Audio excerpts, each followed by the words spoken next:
الحمد لله رب العالمين والصلاة والسلام على سيد الأنبياء والمرسلين محمد وعلى آله وأصحابه أجمعين إلى يوم الدين وبارك وسلم تسليما كثيرا كثيرا. قال النبي صلى الله عليه وسلم يوشك الأمم أن تداعي عليكم كما تداعي الأكلة إلى قصعتها. فقال قائل ومن قلة نحن يومئذ؟ قال يومئذ كثير. قال بل أنتم يومئذ كثير ولكنكم غثاء كغثاء السيل ولينزعن الله من صدور عدوكم المهابة منكم وليقذفن الله في قلوبكم الوهن. فقال قائل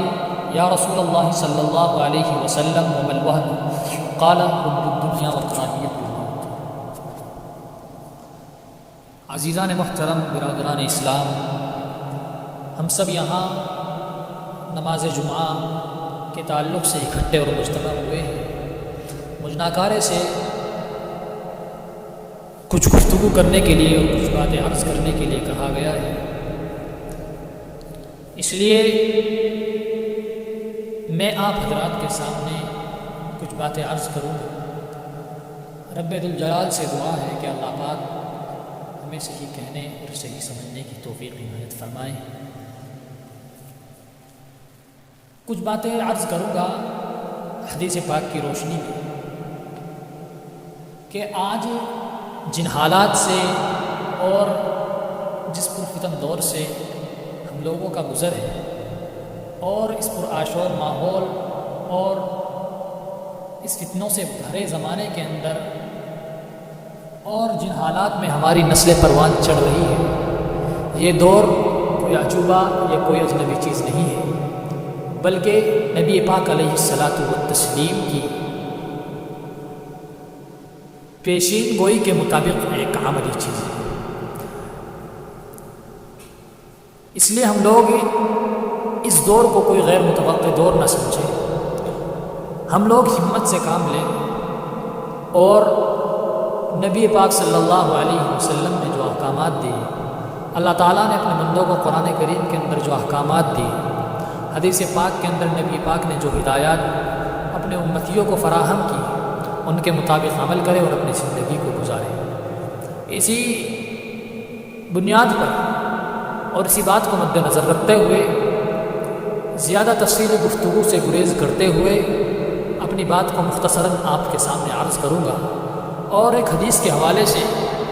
میں اس دور کا تذکرہ اور اس دور کے آنے کی وجہ اور اس دور میں مسلمانوں کے زوال اور پستی کی وجہ اور اس کا علاج حدیث پاک کی روشنی میں بیان کرنے کی کوشش کروں گا.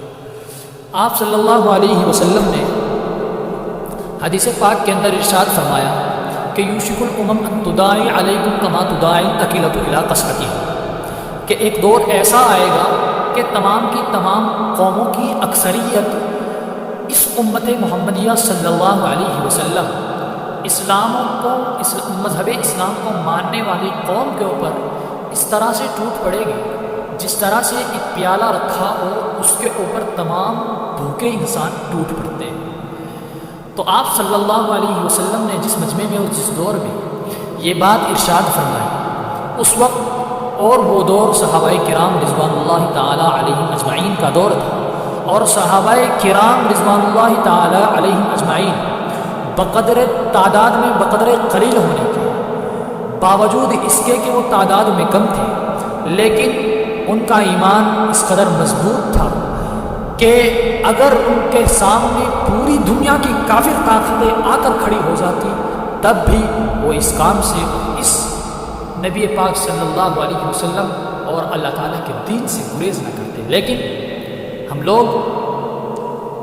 اپنا اندازہ لگا سکتے ہیں کہ ہم لوگوں کو کوئی پریشانی نہ ہونے کے باوجود بھی کتنا ہم دین کے اوپر عمل کرتے ہیں. لیکن صحابہ کرام کا ایمان بہت ہی غیر متزلزل تھا. ان کے ایمان کو ذرا سی لغزش نہ آتی اگر پوری طاقتیں اور پوری دنیا کی بڑی بڑی حکومتیں ان کے سامنے آ جاتی، جب تک کہ صحابہ کرام ان کو اپنے زیر لگی نہ کرتے. اور ہوا بھی یہی کہ صحابہ کرام نے بڑی بڑی روم و فارس کی طاقتوں کو اپنے سامنے گھٹنے ٹیکنے پر مجبور کر دیا، لیکن ہم لوگوں نے کوئی ایسا کارنامہ انجام دیا ہے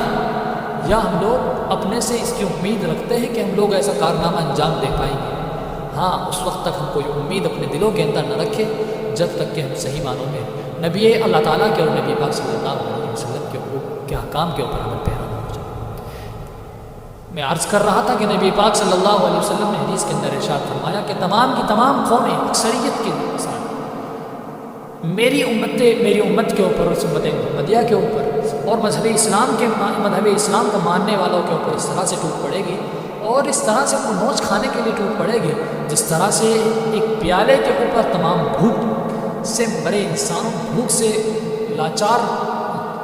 جانور یا انسان ٹوٹ پڑتے ہیں۔ لیکن آپ علیہ السلام نے جب یہ بات ارشاد فرمائی تو اس مجمع میں یعنی صحابہ کرام میں سے کسی صحابی نے عرض کیا کہ یا رسول اللہ، کیا اس وقت ہم لوگ تعداد میں کم ہو گئے؟ آپ علیہ السلام نے ارشاد فرمایا لا بل انتم کثیر، نہیں، ایسا نہیں ہوگا، بلکہ تم تعداد میں اس وقت زیادہ ہو گئے۔ اور آج ہم اندازہ لگا سکتے ہیں اور دیکھ سکتے ہیں کہ آج دنیا کے اندر اگر دیکھا جائے تو دوسرے نمبر کی آبادی مسلمانوں کی آبادی ہے، اگرچہ پہلے نمبر کی آبادی ابھی تک عیسائیوں کی ہے۔ ہم اگر صرف ہندوستان کا ہی اندازہ لگائیں تو کچھ سال پہلے کی رپورٹ کے مطابق ہندوستان کے اندر 17 کروڑ 23 لاکھ مسلمانوں کی تعداد ہے، اور اس وقت صحابہ کرام کی تعداد 1,24,000 تھی، اور آج اتنے صحابہ پورے عرب کے اندر تھے، اور آج صرف ہندوستان کے اندر پورے اسلام کا ماننے والے اس وقت 1,24,000 تھے، اور آج صرف ہندوستان کے اندر ہی 17 کروڑ 23 لاکھ مسلمان ہیں۔ لیکن جو کام وہ کر گئے اور جو کام وہ انجام دے گئے، روم و فارس کی پوری بڑی حکومتوں کو اپنے سامنے گھٹنے ٹیکنے پر مجبور کر گئے، ہم لوگوں سے ایسا نہیں ہو رہا ہے۔ ایسا کیوں کہ نبی پاک علیہ السلام نے اس کے بعد ارشاد فرمایا کہ ایسا نہیں کہ تم اس وقت کم ہوگے، بلکہ تم اس وقت تعداد میں زیادہ ہوگے، لیکن وَلَكِنَّكُمْ غُثَاءٌ كَغُثَاءِ السَّيْلِ، آپ صلی اللہ علیہ وسلم نے مثال کے ذریعے سے، وہ بہت ہی پیاری مثال کے ذریعے سے اس بات کی وضاحت فرما دی کہ ایسا ہوگا کیوں، تم زیادہ تو ہوگے لیکن تمہاری کوئی اوقات نہیں ہوگی، تمہاری کوئی ویلیو نہیں ہوگی، جدھر تم جاؤ گے ادھر سے تم اتکار دیے جاؤ گے کہ لیکن تم لَكِنَّكُمْ غُثَاءٌ كَغُثَاءِ السَّيْلِ، تم تعداد میں زیادہ ہونے کے باوجود بھی تم ایسے ہوں گے جس طرح کے سیلاب آ جائے اور سیلاب کے اوپر جو جھاڑ اور کوڑا کرکٹ آ جاتا ہے، اس طرح سے جس کی کوئی قیمت نہیں ہوتی، جس کو دو کوٹی کی قیمت سے لینے کے لیے کوئی تیار نہیں ہوتا، اسی طریقے سے تمہاری کوئی ویلیو نہیں ہوگی۔ تم ہوگے تو بھی کوئی فرق نہیں پڑے گا ان لوگوں کو، تم نہیں ہوگے تب بھی کوئی فرق نہیں ہوگا، تم کہیں چلے جاؤ تمہاری کوئی ویلیو نہیں، تمہاری کوئی قدر و قیمت نہیں، اور یہ نظارہ ہم ابھی اپنی آنکھوں سے دیکھ رہے ہیں، اور ہم لوگ سمجھتے ہیں کہ ہم مسلمان ہیں، ہمارا قصور ہے اس لیے دنیا ہم سے نفرت کر رہی ہے، بلکہ ایسا نہیں ہے۔ نفرت دنیا اس لیے کر رہی ہے، تم نے اپنے اعمال کو چھوڑا ہے، تم نے اپنے دین کو چھوڑا ہے، اپنے خدا اور اپنے نبی کے احکامات کو تم نے چھوڑا ہے، اس لیے دنیا تم کو چھوڑنے پر مجبور ہے۔ اگر تم اللہ تعالیٰ کے احکام کو مضبوطی سے پکڑو گے، نبی پاک صلی اللہ علیہ وسلم کی مضبوطی کے احکام کی مضبوط دنیا تمہاری پیروی کرے گی۔ اس لیے ان حالات کو ہم اپنے لیے کوئی غیر متوقع نہ سمجھیں اور کوئی اجنبی اور کوئی عجوبہ ان کو اپنے لیے نہ سمجھیں، بلکہ ایک چیز نبی پاک صلی اللہ علیہ وسلم کی پیشین گوئی کے مطابق اور اس امت پر آئی ہے۔ اس کے بعد آپ علیہ السلام نے حدیث کے اندر ارشاد فرمایا کہ ایسا کیوں ہوگا، اس کی وجہ اللہ کے نبی صلی اللہ علیہ وسلم نے ارشاد فرمایا وَلَيَنزِعَنَّ اللَّهُ مِن صُدُورِ عَدُوِّكُمْ الْمَهَابَةَ مِنكُمْ، کہ اللہ تعالیٰ تمہارے دشمنوں کے سینوں سے، تمہارے دشمنوں کے دلوں سے تمہارا جو خوف ہے، تمہارا جو دبدبا ہے، کیونکہ یہ بات اللہ کے نبی صحابہ سے ارشاد کرتا ہے اور صحابہ سے کہہ رہے ہیں کہ تمہارا یعنی تمہاری قوم کا جو دبدبا ابھی تم دیکھ رہے ہو کہ پورا مکہ تم سے تھر تھراتا ہے،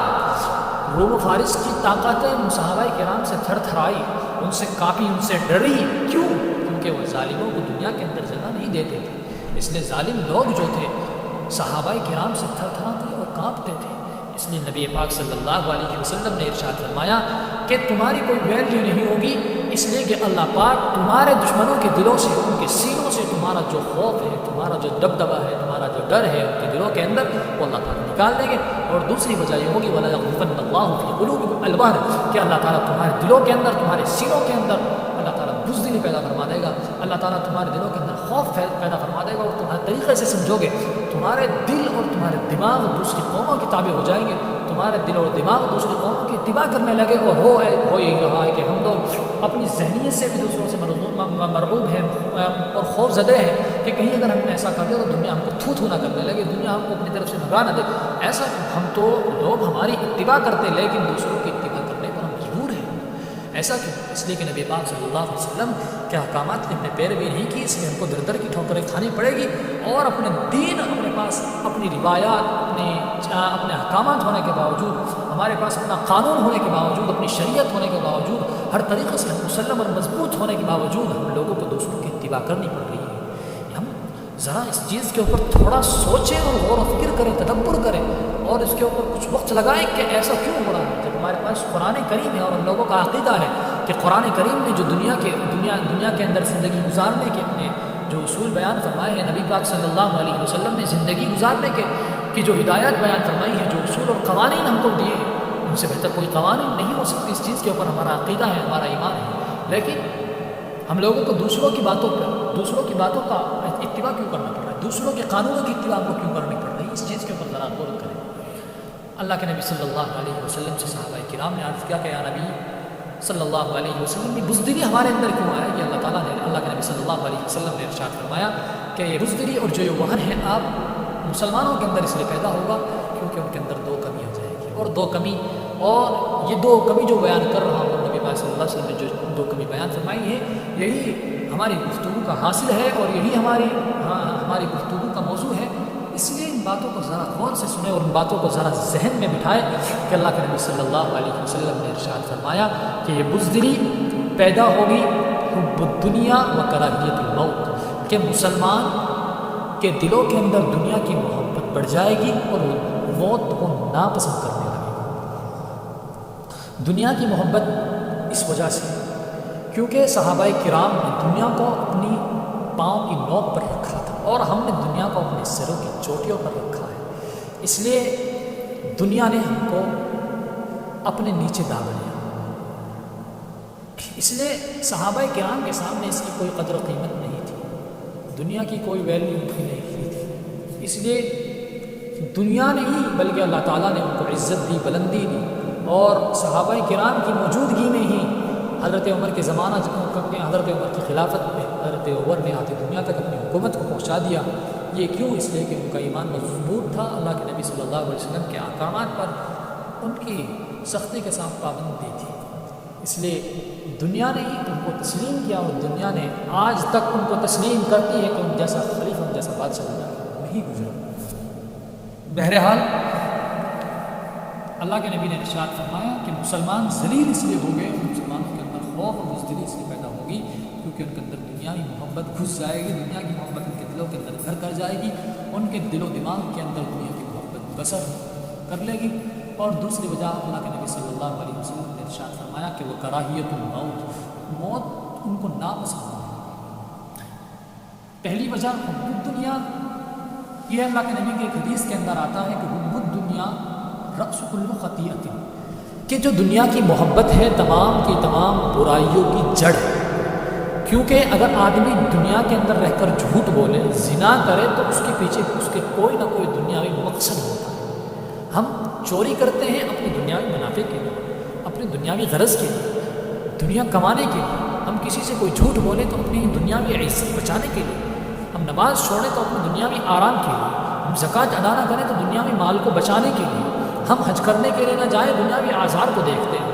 ہم اسی طرح دوسروں پر ظلم کریں، دوسروں کے اوپر زیادتی کریں، صرف اپنی نفس پرستی کے لیے، اپنی دنیا کو بچانے کے لیے، اپنی عزت اور اپنی انا کو بچانے کے لیے۔ اس لیے اللہ کے نبی صلی اللہ علیہ وسلم نے ارشاد فرمایا کہ حب الدنیا رأس کل خطیئۃ، کہ دنیا کی محبت جس انسان کے اندر پیدا ہو جائے گی، سمجھ لے کہ وہ تمام برائیوں اور تمام گناہوں کی طرف چلنا شروع ہو گیا، اس کی ابتدا تمام گناہوں کی طرف ہو چکی۔ کیونکہ ہر گناہ کی جڑ دنیا کی محبت ہوتی ہے۔ اور دوسری وجہ اللہ کے نبی صلی اللہ علیہ وسلم نے ارشاد فرمائی کہ ہم لوگوں کے اندر، مسلمانوں کے اندر موت سے نفرت پیدا ہونے لگے گی۔ ایک مرتبہ آپ صلی اللہ علیہ وسلم اسی مضمون کو بیان فرما رہے تھے، تو جس وقت اللہ کے نبی یہ بات ارشاد فرما رہے تھے کہ مسلمان موت کو ناپسند فرمانے لگیں گے، تو ایک بیوی اللہ کے نبی صلی اللہ علیہ وسلم شاید سے حضرت میمونہ رضی اللہ تعالی عنہا تھی، انہوں نے ارشاد فرمایا کہ نبی اللہ، موت سے نفرت اور موت سے ڈر تو فطرتی طور پر انسان کے اندر ہوتا ہے۔ تو اللہ کے نبی صلی اللہ علیہ وسلم نے ارشاد فرمایا کہ نہیں، میرے کہنے کا مطلب یہ نہیں، بلکہ میں یہ کہنا چاہتا ہوں من احب اللہ لقاءہ، من احب لقاء اللہ احب اللہ لقاءہ، ومن اکرہ لقاء اللہ اکرہ اللہ لقاءہ، کہ جس نے اللہ کی محبت کو پسند کیا اللہ بھی اس سے محبت کو پسند کریں گے، اور جس نے اللہ تعالیٰ سے ملاقات کو ناپسند کیا اللہ تعالیٰ بھی اس سے ملاقات کو ناپسند کرتے ہیں۔ اور اللہ تعالیٰ سے ملاقات آدمی کے دنیا سے جانے کے بعد ہی ہو سکتی ہے۔ اس لیے اللہ کے نبی نے پھر اس کے بعد ارشاد فرمایا کہ آدمی اگر دنیا کے اندر اچھے کام کرے، دنیا کے اندر اللہ تعالیٰ کے احکامات کی سختی کے ساتھ پیروی کرے، اور اللہ تعالیٰ نے جو احکامات بیان فرمائے ان کے اوپر سختی سے عمل کرے، اللہ کے نبی کے احکامات کو مانے، تو آدمی جب وفات پاتا ہے تو اس کے پاس خوبصورت فرشتے آتے ہیں، جنت کا منظر اس کو دکھایا جاتا ہے، تو آدمی جب نزا کی حالت میں آتا ہے تو اس کی روح چاہتی ہے کہ جلدی سے اس کے جسم سے نکلے تاکہ وہ اپنی جنت میں جائے، اللہ تعالیٰ سے اللہ تعالیٰ کا دیدار کر سکے، اللہ تعالیٰ سے ملاقات کر سکے۔ لیکن جب کوئی بدنصیب دنیا سے گزرتا ہے اور اس کی نزا اور اس کی موت کا وقت قریب ہوتا ہے، تو وہ کہتا ہے کہ بس وہ کسی طریقے سے باہر نہ نکلے، کیونکہ پتہ ہے اس کو کہ جیسے ہی میری روح باہر نکلیں گے مجھ کو عذاب ہوگا، اس لیے وہ ڈرتا ہے اور اللہ تعالیٰ کی ملاقات کو ناپسند کرتا ہے۔ تو اللہ کے نبی نے فرمایا کہ میرے کہنے کا مطلب یہ ہے کہ آدمی دنیا کے اندر اگر اچھا کام کرے گا تو سمجھیے کہ وہ اللہ تعالیٰ سے ملاقات کا خواہش مند ہے، اور اگر اللہ تعالیٰ کی نافرمانی کرے گا تو سمجھیے اس کو اللہ تعالیٰ کی ملاقات کا کوئی شوق نہیں، اللہ تعالیٰ سے ملنے کا اس کو کوئی جذبہ نہیں۔ اس لیے ہم لوگ دنیا کے اندر اگر ہیں تو اللہ جس نے ہم کو پیدا کیا اس کو دیکھنے کا، اس کو دیدار کرنے کا شوق اور جذبہ ہمارے اندر پیدا ہو۔ اس لیے یہ باتیں تھیں۔ آخر میں ایک بات عرض کرتا چلوں کہ صرف ہم لوگ ان جو اللہ کے نبی صلی اللہ علیہ وسلم نے اصول بیان فرمائے دو، کہ آدمی دنیاوی محبت سے پاک ہو جائے اور آدمی کے دل سے کے اندر سے دنیا موت کا ڈر نکل جائے، اور صرف دنیا کے اندر اس کو قل ان صلاتی و نسکی و محیای و مماتی للہ رب العالمین، اس کی نماز اور ہر طرح کے اچھے اعمال اور اس کا مرنا اور جینا تمام اللہ کے لیے ہو جائے۔ جب چاہے اللہ بات اپنے پاس بلا لیں، ہم لوگ اسے تیاری اپنے پاس رکھیں۔ اس لیے اور آخری بات یہ عرض کرتا چلوں کہ ہم لوگ صرف زبانی طور پر نہیں کہ ہم لوگ زبان سے کوئی بات کر رہے ہیں، تقریر کر رہے ہیں، اس طرح سے کوئی بات گفتگو کسی کے سامنے کر رہے ہیں تو ہم لوگ کوئی کام کریں گے نہیں۔ اور تقریر کرنا کوئی اصل بات نہیں ہوتی، تقریر کرنا کوئی اصل چیز ہے ہی نہیں۔ ہم لوگ اپنی عملی زندگی سے چال چلن سے اس بات کو اور اس بات کو ثابت کرنے کی کوشش نہیں، بلکہ اس بات کو ثابت کریں کہ ہم لوگ مسلمان ہیں۔ ہم لوگ کسی سے تجارت کرتے ہیں تو مسلم اور غیر مسلم کا فرق دیکھے بغیر اس کے ساتھ امانت داری اور دیانت داری کے ساتھ اس کے ساتھ اپنا رویہ رکھیں، اور اس کے ساتھ امانت داری اور حسن اخلاقی کے ساتھ اس کے ساتھ پیش آئے، اور اپنے ہر معاملے کو صاف رکھے، اور دنیا کے اندر اس طرح کا کوئی جذبہ دیانت داری اور خیانت کا نہ رکھے۔ ہر چیز کو اللہ کے حوالے کریں کہ اگر اللہ تعالیٰ کو منافع دینے ہوں گے اور اللہ تعالیٰ کو نقصان پہنچانا ہوگا تو بہرحال وہ پہنچ کر رہے گا، کوئی نفع پہنچانا ہوگا اللہ پاک کو تو پہنچ کر رہے گا۔ اللہ تعالیٰ نے جس چیز ہمارے مقدر میں لکھ دی ہے وہ آقا ہو کر رہے گی، اس لیے ہم لوگ اس کے پیچھے زیادہ نہ پڑیں، اپنی آخرت کو سنوارنے، اپنی دنیا کو بنانے، دنیا کو اس لیے بنانے کی کہ ہم دنیا کے اندر ہم صحیح سے اللہ تعالیٰ کے احکامات کی پیروی کر سکیں اور اللہ تعالیٰ کے احکامات کو صحیح اور بجا طور پر پورا کر سکیں۔ صرف دنیا کی تیاری بھی اس لیے کریں، اور دنیا کے اندر یہ دارالامتحان ہے، جتنا اچھے سے امتحان دیں گے اتنا اچھا ہم رزلٹ پائیں گے۔ اس لیے میں آخر میں اپنے آپ سے اور تمام سے جو لوگ میری ان باتوں کو مسجد میں بیٹھے سن رہے ہیں یا یہ بات جہاں تک جیسے جس طریقے سے پہنچے، ان تمام کو ہم سب مسلمانوں کو یہ بات اطلاع عرض کرنا چاہوں گا، اور اس حدیث کے حوالے سے تمام سے گزارش درخواست کروں گا کہ ہم لوگ اللہ تعالیٰ سے ڈریں اور قل ان صلاتی و نسکی و محیای و مماتی للہ رب العالمین والی آیت مبارکہ پر عمل کریں کہ ہمارا مرنا اور جینا تمام کا تمام اللہ کی رضا اور اس کی خوشنودی کے اوپر ہو جائے، اور جو اللہ کے نبی صلی اللہ علیہ وسلم نے وجہ بیان فرمائی ہے کہ موت کا ڈر اور دنیا کی محبت مسلمانوں کے اندر پیدا ہو جائے، ان دو چیزوں کو اپنے اندر سے ختم کرے اور صحیح معنی میں اسلام کے اوپر عمل پیرا ہو جائے، اور پھر دیکھے کہ دوبارہ سے اللہ تعالیٰ ہم کو مسلمانوں کو کس طرح سے سربلندی اور کس طرح سے مسلمانوں کو دوبارہ سے عزت نصیب فرماتا ہے۔ اللہ پاک ہم سب کو کہنے سننے سے زیادہ عمل کی توفیق عنایت فرمائے۔ وآخر دعوانا ان الحمد للہ رب العالمین۔